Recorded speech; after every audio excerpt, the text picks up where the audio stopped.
तो बच्चों आज हम देख रहे हैं हमारी 11वीं कक्षा का 11वां अध्याय, जो कि हमारा अभी फिनिश होने की कगार पे है। हम बहुत ही जल्दी बहुत ही करीब वाले पार्ट पे आ चुके हैं।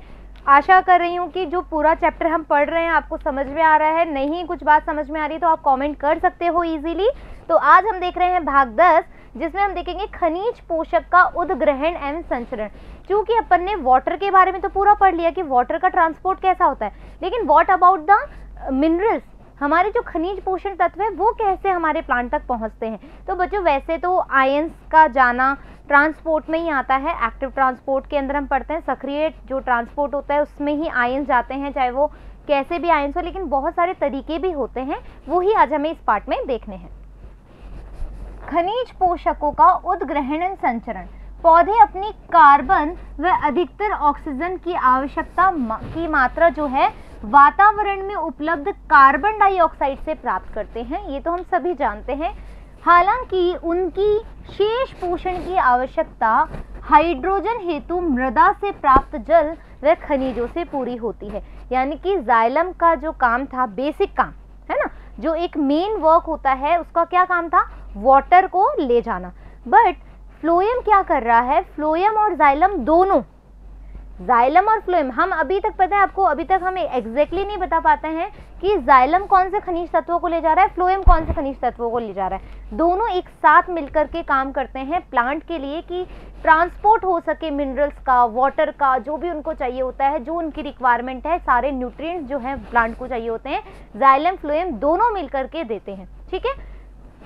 खनिज आयनों की जो उद्ग्रहण है, जो खनिज आयन है उसका उद्ग्रहण कैसे होता है, जल के समान सभी खनिज तत्व जड़ों द्वारा निष्क्रियता विधि द्वारा अवशोषित नहीं किए जा सकते। निष्क्रियता दैट मीन्स डिफ्यूजन के द्वारा, दैट मीन्स जहां पर ऊर्जा की आवश्यकता नहीं होती। लेकिन आपको एक्टिव ट्रांसपोर्ट जब हमने पढ़ा हुआ है, सक्रिय परिवहन हमने पढ़ा हुआ है, जिसमें एटीपी का रिक्वायरमेंट होता है, वहां मतलब जहां पर ऊर्जा की आवश्यकता से जो परिवहन होगा वो इन खनिज लवणों को, खनिज तत्वों को प्लांट के अदर पार्ट्स तक लेकर के जाएगा। इसके लिए दो कारक जिम्मेदार हैं। कौन कौन से? मृदा के अंदर खनिजों का अवशोषित रूप में रहना, आवेशित रूप में रहना, है ना, अवशोषित बहुत देर से पढ़ रहे हैं तो वो मुंह पे आ गया। आवेशित रहना दैट मीन्स, भाई एक बार बताओ कि अपन नहीं कहते हैं कि प्लांट ग्रो नहीं हो पा रहा, हमारा पता नहीं क्यों फसल नहीं हो पा रही। अरे भाई तुम्हारी जो जमीन है वो बंजर है। बंजर क्यों बोलते हैं? प्रॉपर मिनरल नहीं है ना, खनिज तत्व नहीं है, वाटर नहीं है, तो कैसे प्लांट उगेगा? उसको तो अपना पूरा खाना चाहिए। एम आई राइट? तो हमें देखना होता है कि मृदा में क्या प्रॉपर तरीके से खनिज तत्व मौजूद है जो उस प्लांट को चाहिए ग्रो करने के लिए, जीवित रहने के लिए, जो कि कोशिका भित्ति को पार नहीं कर सकते हैं। और मृदा के अंतर्गत खनिजों की सांद्रता जड़ों के अंदर की सांद्रता से प्राय कम होती, ये बात भी सही है। इसलिए अधिकतर खनिज जड़ों में भारे त्वचा की कोशिकाओं की कोशिका द्रव्य में सक्रिय अवशोषण के द्वारा प्रवेश करते हैं। कॉन्सेंट्रेशन क्या है ना, आपको पता है अपन ने जब एक्टिव ट्रांसपोर्ट की बात करी थी, सक्रिय परिवहन की बात करी थी, तो वो कैसे हो रहा था, कम सांद्रता से अधिक सांद्रता। अब जमीन में जो है आयंस कम है तो क्या होगा, अधिक सांद्रता की तरफ जाएंगे, कम सांद्रता से अधिक सांद्रता की तरफ जाएंगे, यही बात चाहिए हमें। इसमें एटीपी के रूप में ऊर्जा की आवश्यकता होती है। I already told you. Ions का सक्रिय उद्ग्रहण मूल में जल विभव प्रवणता के लिए अंशतः जिम्मेदार होता है। यानी कि जो वाटर पोटेंशियल हमने पढ़ा है भाग 3 में, वो वाटर पोटेंशियल भी हेल्प करता है किसके लिए, आयंस के मूवमेंट के लिए। क्यों?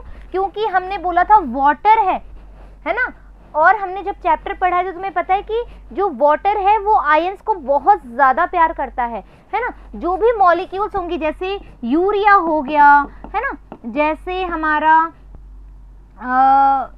हमारे बहुत सारे क्या बोलूँ मैं, क्या बोल सकते हैं अपन, बहुत सारे ऐसे विलय होते हैं जो कि वाटर में इजीली डिसॉल्व हो जाते हैं। आयंस जिसको हम कहते हैं, आयंस जो है वो इजीली डिसॉल्व हो जाते हैं। तो जहाँ वाटर होगा ये खींचे हुए चले आएंगे, क्योंकि हम सभी को क्या चाहिए, प्यार चाहिए ना, हर किसी को प्यार चाहिए, चाहे वो कैसा भी हो, चाहे माँ बाप का हो, भाई बहन का हो, दोस्ती का हो, सभी को अपनापन चाहिए होता है। तो यहाँ पर भी वाटर को इन आयंस के प्रति अपनापन है, प्रेम है तो वो एक दूसरे के साथ रहना पसंद करेंगे। तो जल प्रवणता, आपको मैं बता रही हूँ रीजन क्या है, जल प्रवणता इसलिए आवश्यक है खनिज पोषक तत्वों के परिवहन में। आ गई बात समझ में। तो जल में प्रवेश के लिए कुछ आयंस बाहरित यहाँ से जिम्मेदार होते हैं, अतः परासरण द्वारा, ठीक है, जो ऑस्मोसिस होगा उसके द्वारा जल के प्रवेश के लिए भी कुछ आयन बाहरी त्वचा कोशिका में निष्क्रिय रूप से भी संचलन करते हैं। निष्क्रिय रूप से क्यों? क्योंकि वाटर में कैसा, आपने बोला था वाटर में कैसा हो रहा है, डिफ्यूजन हो रहा था। कब हो रहा था? जहां पर वाटर मॉलिक्यूल ज्यादा होगा वो कम की तरफ जाएगा, यानी कि जड़ है ना, यहाँ पर बहुत सारा वाटर है बच्चों, और यहाँ पर भी आयंस भी है ना, तो वाटर आयंस को साथ लेकर के जाएगा। अब आयंस तो क्या है, अधिक सांद्रता से कम सांद्रता से अधिक सांद्रता की तरफ जा रहे हैं, लेकिन वाटर की सांद्रता तो यहाँ ज्यादा है ना, वो तो आराम से ऊपर जाएगा, तो इसी के साथ आयंस भी मूव कर जाएंगे with the help of inactive transport, या हम कहें जिसको पैसिव ट्रांसपोर्ट। ठीक है। मूल रोम कोशिका की झिल्ली में पाए जाने वाले विशिष्ट प्रोटीन आयन को मृदा से सक्रिय पंप द्वारा बाहरी त्वचा की कोशिकाओं में कोशिका द्रव्य में भेजती है। क्या हुआ? ये हमारी रूट है ना, यहाँ की झिल्ली देखो, हमने पहले बोला था कि झिल्ली को पार करना हर किसी की बस की बात नहीं है। क्यों? क्योंकि झिल्ली क्या करती है भैया, पारगम्यता शो करती है ना, अर्ध पारगम्यता, सेलेक्टिव परमिएबिलिटी। जो आयंस आपको उस समय रिक्वायर्ड है वो ही आयंस आगे जा सकते हैं, अदरवाइज नहीं जा सकते। ये बात हमने बात करी थी। तो यहाँ पर क्या बोल रहा है ये कि भैया कोशिका में सक्रिय परिवहन चाहिए, सक्रिय परिवहन चाहिए, जब आवश्यकता होगी तभी आयन जाएंगे। झिल्ली में हर कोई थोड़ा ना गुजर सकता है, कोशिका भित्ति से आसानी से गुजरा जा सकता है, लेकिन कोशिका झिल्ली से नहीं। क्यों? क्योंकि वो एकदम गार्ड की तरफ काम करती है कि तुम्हें जरूरत है हमारी कोशिका को तो आ जाओ, नहीं तो तुम बाहर ही खड़े रहो, है ना, और तुम अंदर हो, बाहर जरूरत नहीं है तो तुम अंदर ही पड़े रहो, ऐसा होता है। आगे बात समझ में, आगे चलते हैं। सभी कोशिकाओं की भांति अंतःत्वचा में भी कोशिका की झिल्ली में कई परिवहन प्रोटीन होते हैं। ठीक है, वे कुछ विलय को झिल्ली के आर पार आने की और जाने की परमिशन देती है, लेकिन अन्य को नहीं। जो हमने बात कर ली है, हर किसी को आने नहीं देगी, वो उस पर्टिकुलर आयन को ही आने देगी, उस पर्टिकुलर प्रोटीन को ही आने देगी जो उस समय उस पर्टिकुलर सेल्स को रिक्वायर्ड है। आई बात समझ में? अंतःत्वचा की कोशिकाओं के परिवहन प्रोटीन नियंत्रण बिंदु होते हैं, जहां पौधे विलय की मात्रा एवं प्रकार को जाइलम तक पहुंचाते हैं और समायोजित करते हैं। अब तुम बोलोगे मैम प्रोटीन जाइलम तक पहुंच रहा है। हाँ, जाइलम मैं कह रही हूँ ना, जाइलम एग्जैक्टली वाटर के लिए काम तो करता ही है, लेकिन वो कुछ आयंस को, कुछ प्रोटीन को प्लांट तक पहुंचाने में जाइलम की हेल्प भी, फ्लोएम की हेल्प भी करता है। आई बात समझ में? ये ध्यान दें कि मूल अंतःत्वचा जो होगी वो सुबेरिन की पट्टी होने के कारण एक दिशा में ही सक्रिय परिवहन करने की क्षमता रखती है। ये बात हमने करी थी। कैस्परी पट्टी है ना, इसके बाहर हमारा यहाँ पर हमारा जाइलम था, है ना, यहाँ से कोई आयन आ रहा है तो बच्चों यहाँ पर सुबेरियन होता है ना, सुबेरियन होता है, तो वो क्या करेगा, एंट्री, हर किसी को एंट्री नहीं देगा, हर किसी को एंट्री नहीं देगा। कुछ आयन जो जरूरत है वो ही जाइलम तक पहुंच पाएंगे। ठीक है, तो पट्टी होने के कारण एक दिशा में ही रहेगा, मतलब ये ऐसे ही जा सकता है, ये यूं नहीं जाएगा, मतलब यदि आना है तो आना है, जाना है तो जाना है। ठीक है, ऐसा नहीं है कि तुम आ भी रहे हो जा भी रहे हो, ऐसा नहीं है। ये कौन निर्धारित करेगा? ये करेगी हमारी प्लाज्मा मेम्ब्रेन, जो प्लांट की झिल्ली है वो डिसाइड करेगी किसको आना है और किसको नहीं आना है। खनिज आयनों का स्थानांतरण। अब जो खनिज आयन है एक्चुअल में उसका ट्रांसपोर्ट कैसे हो रहा है?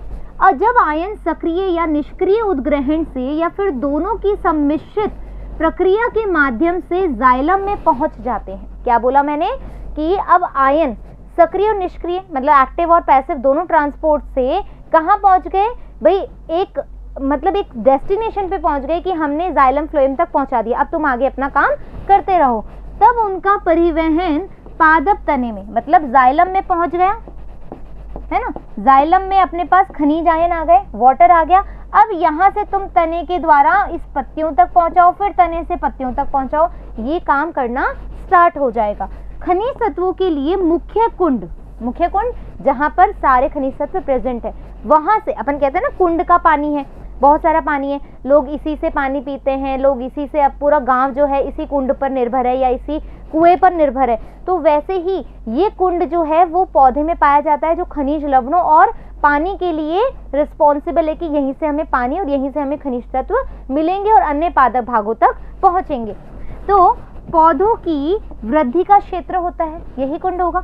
जैसे कि शिखाग्र एवं पार्श्व विभाज्योतक, कहाँ पर, जो टिप पर होगा और जो लेटरल होगा वहाँ पर प्रेजेंट होगा ना, लेटरल मेरिस्टेमेटिक सेल्स, और जो हमारी टिप पर जो होती है वो मेरिस्टेमेटिक सेल यानी कि एक्सियल जो मेरिस्टेमेटिक सेल्स होती हैं या एपेक्स मेरिस्टेमेटिक सेल्स होती हैं। तरुण पत्तियाँ जो एकदम न्यू सेल्स, जो न्यू लीव्स होती हैं। विकासशील फूल जो ग्रोथ कर रहा है, आगे जाकर के वो ही बीज बनाएगा, है ना, जो अभी यहाँ पर निषेचन की क्रिया करेंगी। फल, बीज एवं भंडारण अंग, यहाँ तक वो सारी चीजें पहुंच जाती है। खनिज आयनों का विसर्जन महीन शिराओं का अंतिम छोर पर कोशिकाओं के द्वारा विसरण व सक्रिय उद्ग्रहण से होता है, यानी कि डिफ्यूजन भी हेल्प करेगा बेटा, अभी बताई थी कैसे, वाटर से जब आयन जाते हैं तो डिफ्यूज करेगा, और सक्रिय से कैसे, जाइलम तक, अपन की कैस्परी पट्टी तक पहुंच गया, वहां से वो एटीपी का सपोर्ट लेते हुए आयन अंदर की तरफ जाइलम तक पहुंचेगा, यानी कि डिफ्यूजन भी हो गया और हमारा सक्रिय ट्रांसपोर्ट भी हो गया। खनिज आयनों को जल्दी ही पुनः संगठित विशेष रूप से पुराने जरावस्था वाले भाग से किया जाता है। आपको याद हो तो जब अपन ने चैप्टर इनिशियल स्टेज पे स्टार्ट किया था तो मैंने बोला था कि जो पार्ट एजेड हो चुका है, जरावस्था में पहुंच गया है, वो मरने वाला है, तो वहाँ के जो पोषक तत्व है वो ऐसे क्षेत्र में पहुंचा दिए जाते हैं जहाँ वृद्धि हो रही हो, तो ये काम भी यही चीजें करेंगी।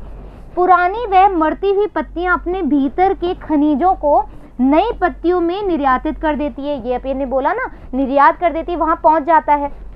ठीक इसी प्रकार से पत्तियां पर्णपाती वृक्ष से झड़ने से पहले ही अपने खनिज तत्व, कितनी अच्छी बात है, अपन को भी ऐसा होना चाहिए कि अपने पास कुछ ऐसी चीज है जो दूसरों के काम आ सकती है और वो आपको देना चाहिए। मतलब आपको पता है कि अब अपने काम की वो चीज नहीं है, जैसे कि बुक्स है ना, जैसे कि बुक्स हैं, जैसे अपन 6-7 स्टैंडर्ड में पढ़ते हैं और कोई बच्चा गरीब है, उसके पास बुक्स नहीं है, तो you can share, seriously you have to share, you should to share, आपको वो बुक देनी चाहिए शेयर करने के लिए। हाँ भाई तेरा काम हो जाए तब मुझे वापस दे देना, आप एटलीस्ट शेयर तो कर सकते हो।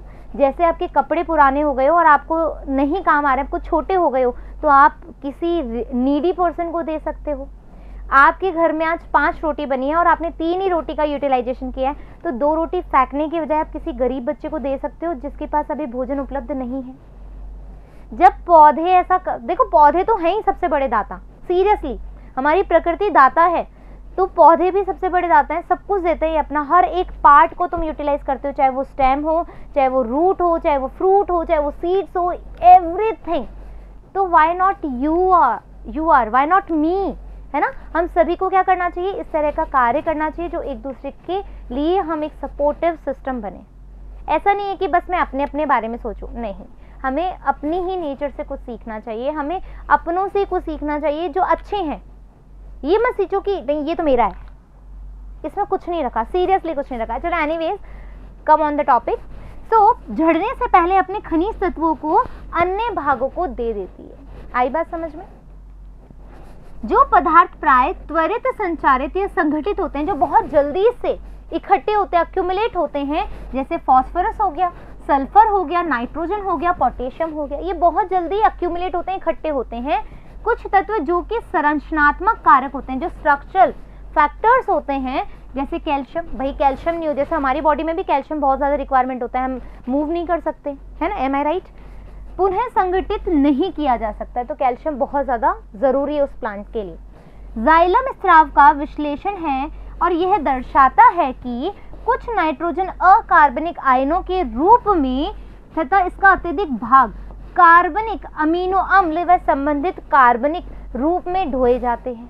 मतलब जाइलम इन चीजों के लिए भी कार्य करता है। इसी तरह फास्फोरस एवं सल्फर भी कार्बनिक यौगिक के रूप में पहुंचाया जाता है। अब हम ये एक्सप्लेन ही नहीं कर पा रहे हैं कि कौन सा जाइलम, जो जाइलम है वो अकार्बनिक पदार्थ भेजता है या कार्बनिक पदार्थ भेजता है या फ्लोएम भेजता है, हम ये चीज़ नहीं डिफाइन कर पाते हैं। तो इसके अलावा जाइलम और फ्लोएम के बीच में भी पदार्थों का आदान प्रदान होता है।